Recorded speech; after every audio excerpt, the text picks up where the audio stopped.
Bila je tako lijepa da nije mogao oči od nje odvojiti, pa se saže i poljubi je. Kako je poljubcem dotače, ona se probudi, otvori oči i pogleda ga ljubazno. I kad se svi probude, započne svadba kraljevića i trnoružice, pa su živjeli sretno i zadovoljno do kraja svog života. Jedva sakrivši gađenje, princeza poljubi žabca, a on se pretvori u naočita mladića. Ja sam kralj, a zli vještac pretvorio me u žabu. Pođi sa mnom i budi mi kraljica. U njegovom kraljevstvu živjeli su sretno do kraja svog života.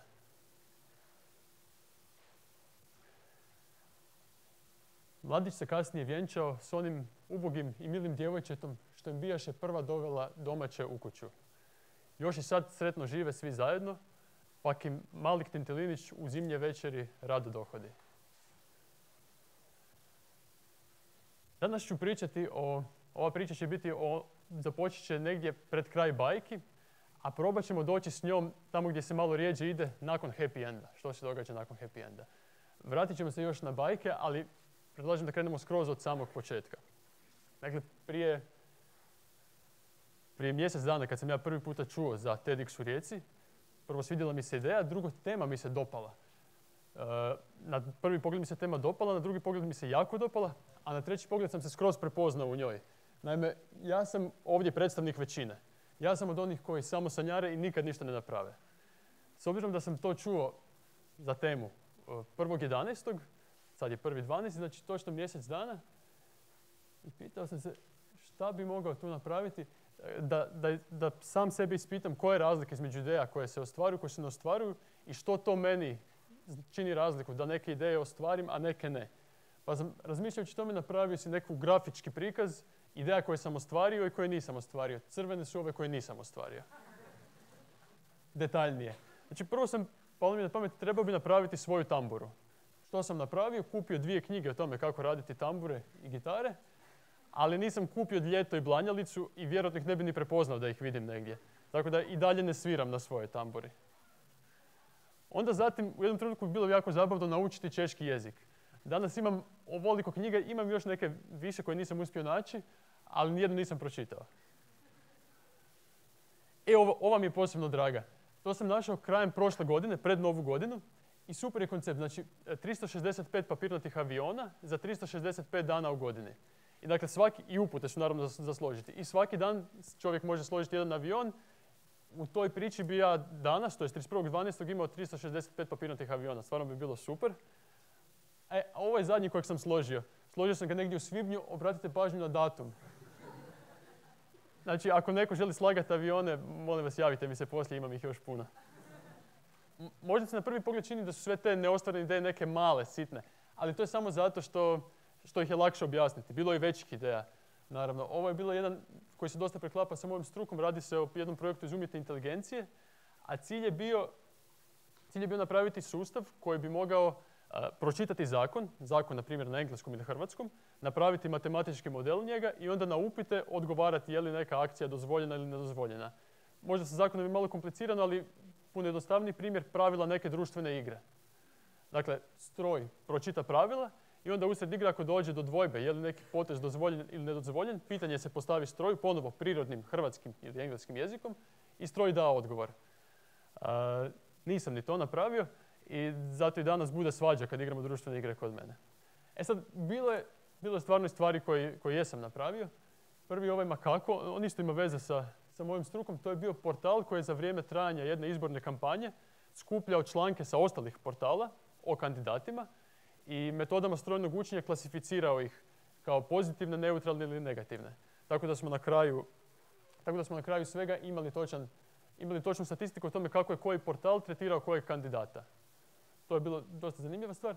Druga stvar, ovo je bio flash mob na Cvjetnom trgu u Zagrebu gdje je nekoliko zborova i nekoliko orkestara tamburaških izvelo pjesmu Neka cijeli ovaj svijet iz Jalte.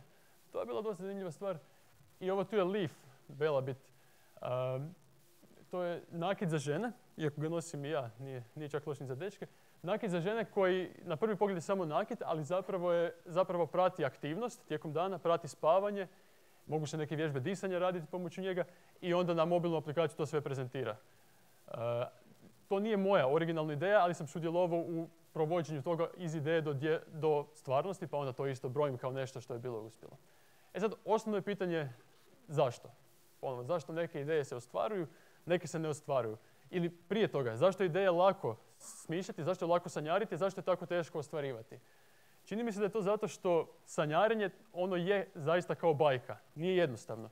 Ima tu pozitivaca, negativaca, ima vila, ima vještica, ali sve u svemu, ako postoji zmaj, sigurno postoji neke čarobne sandale s kojima se može letjeti. Ako postoji poplava, sigurno postoji neki regoč koji će se s njom pohrvati. Dakle, prostor slobode, apsolutni, kao bajka. A ono što slijedi nakon toga ostvarivanje, to je onaj crni realizam gdje nema takve pomoći. I tu je taj problem. A sad što čini da neke ideje uspiju, a neke ne uspiju, to je već malo teže pitanje. I ja sam razmišljao kako odgovoriti na njega. Možda bi mogao proći kroz ideje koje su mi uspjele, pa vidjeti što je bilo specifično za njih. Ali to ipak nije toliko dobra ideja, zato što čovjek nenamjerno stvara lažno sjećanje i stvara neku idealiziranu sliku prošlosti i teško bi se mogao sjetiti svih detalja. Druga stvar bi bila proći možda kroz ideje koje nisu uspjele, pa vidjeti zašto nisu uspjele. Ali one baš zato nisu uspjele, što sam ih tako temeljito zaboravio, pa tako i detalja se ne bi sjećao. Onda sam odlučio nešto drugo. Idem uzeti neku od ovih ideja koje su ostale neostvarene. Sjetite se, bio je 1.11. Imam točno 30 dana do 1.12. Idem je pokušati ostvariti. Znači, krećem od nule i da vidim, i odlučio sam voditi nekakav dnevnik, fotodnevnik, i točno gledati kako se moje ponašanje odražava na stanje te ideje, kako ona napreduje. I zapravo voditi nekakav reality show. Potpuno ogoljen, potpuno čista istina, bez uljepšavanja. Biće na trenutke možda malo neugodno to izlagati, ali mislim da je to pravi način, da je to ono što nam treba da dođem do odgovora. Zašto neke ideje uspiju, a druge ne uspiju. O kakvoj se ideji radi? Zove se nepretenciozno čarobna svjetiljka. Sve je počelo kad sam prije jednu godinu i pol dana, to nam je kad se prvi par iz generacije vjenčavao.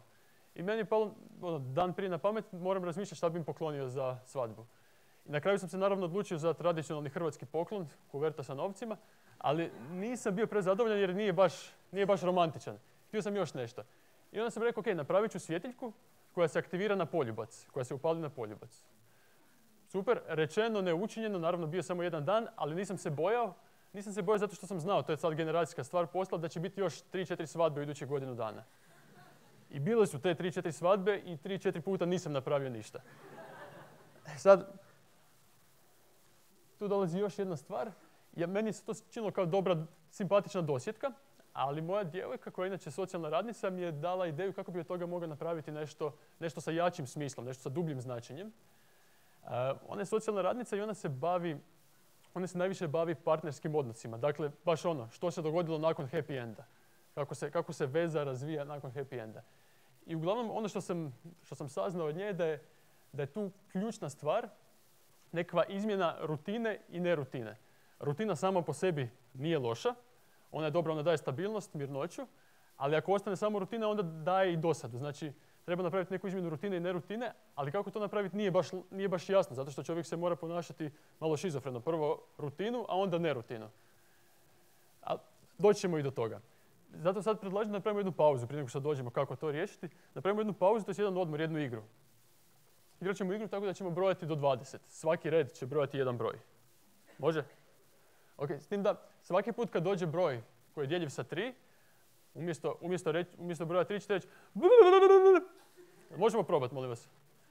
Dakle, što ćete reći kad dođe broj djeljiv s 3? Dobro, može malo glasnije to? Super. A kad dođe broj koji je djeljiv s 9, onda ćemo ovako napraviti. Jesno, 2 puta. Ok, idemo probati, znači prvi red počinje sa brojem 1, kasnije ide drugi red sa brojem 2 i tako dalje, idemo do 20. 1. Dalje, 5. red.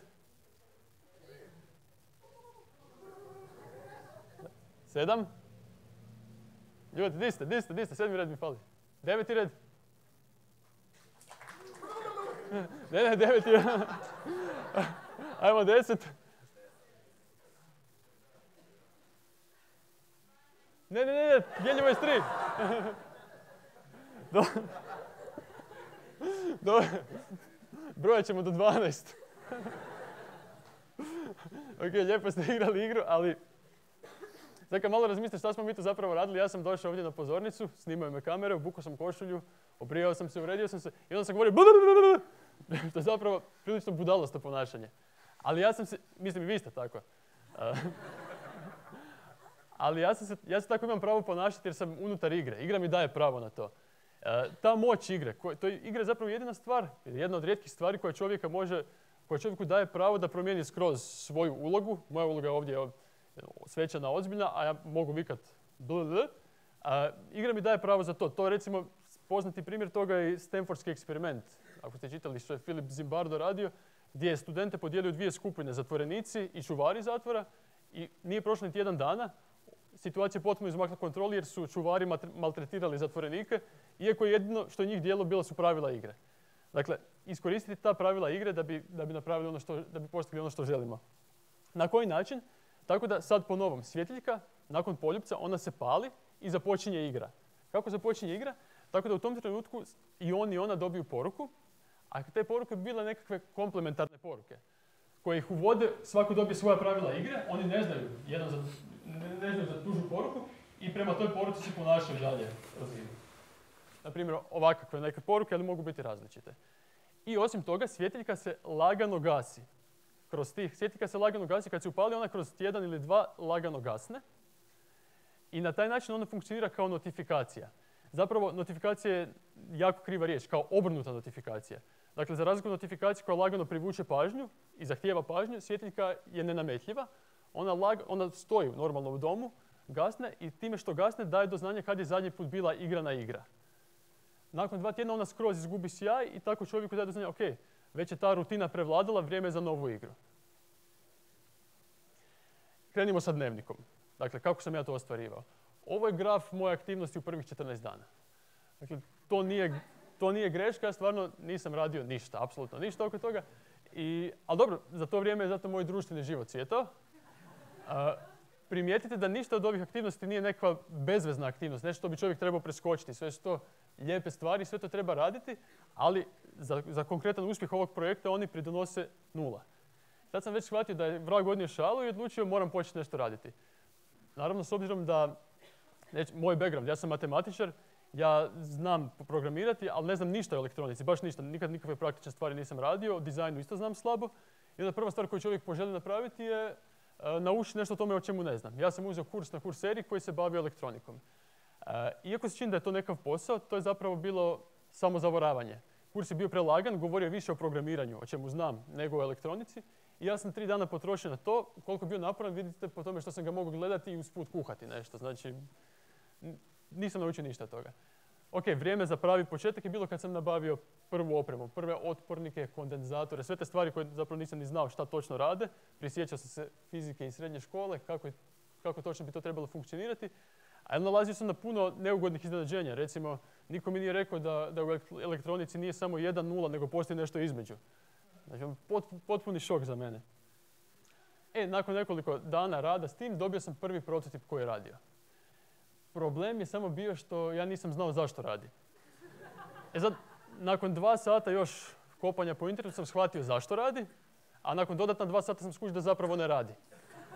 I onda sam morao sve opet rastaviti i tu mi je velika pomoć bila što sam pitao kolegu koji zaista zna o čemu se radi. Pitao sam ga, on mi je dao pravi informirani savjet. A druga stvar, pitao sam kolegu što mi pomogao kod dizajna. I ovo je znači konačan izgled svjetiljke, kako bi ona trebala izgledati. Sad, kad sam vam predstavio kako je stvar tekla, htio bi da isprobamo svjetiljku. Sad znam da je to malo sad nezgodna situacija, ali ima parova u publici? Jel ima parova u publici koji bi htjeli volontirati?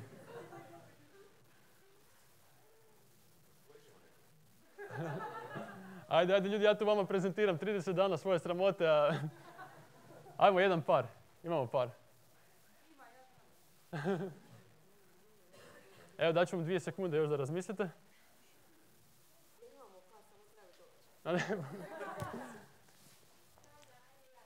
Ljudi, ajde, tražimo par, jedan.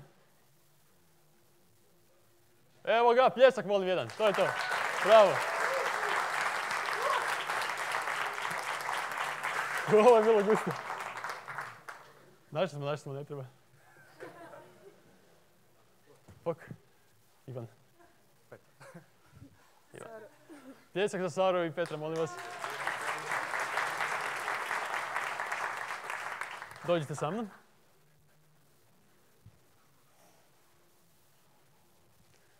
Ćemo malo maknuti ove programe.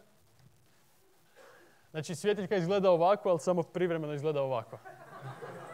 Sad molim vas, dođite tu sa mnom.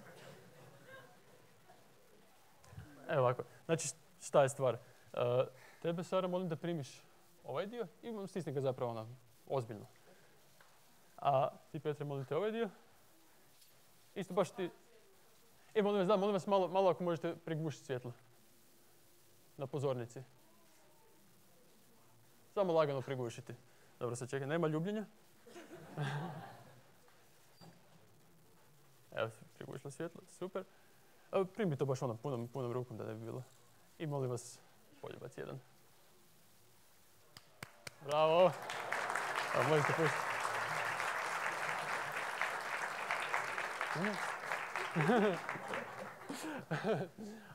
Svjetiljka sada gasne 30 sekundi, tako da... Ali inače bi to bilo namješteno 2 tjedna. Sad nemamo još implementiran onaj dio gdje oni dobiju poruke, zato ćete sad dobiti poruke na ovaj primitivni način, sakrivene u čokoladicu. Hvala. Hvala vam puno. Molim vas još jedan pljesak za njih.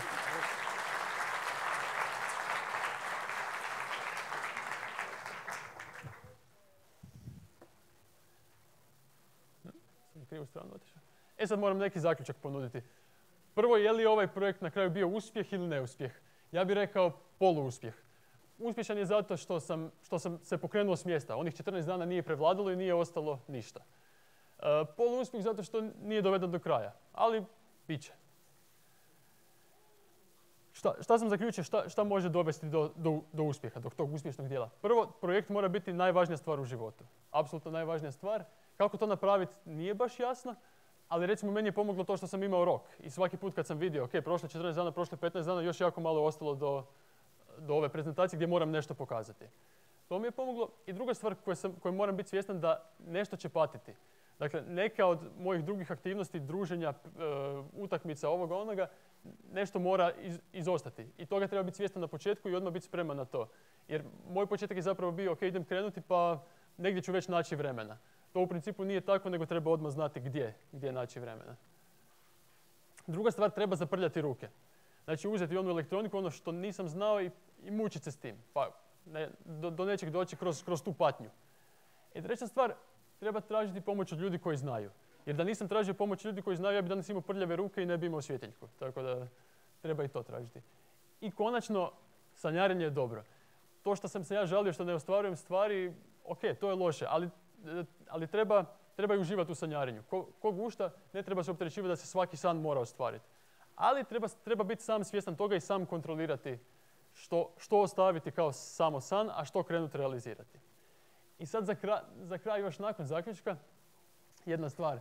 Uzmite sve ovo sa malom rezervom.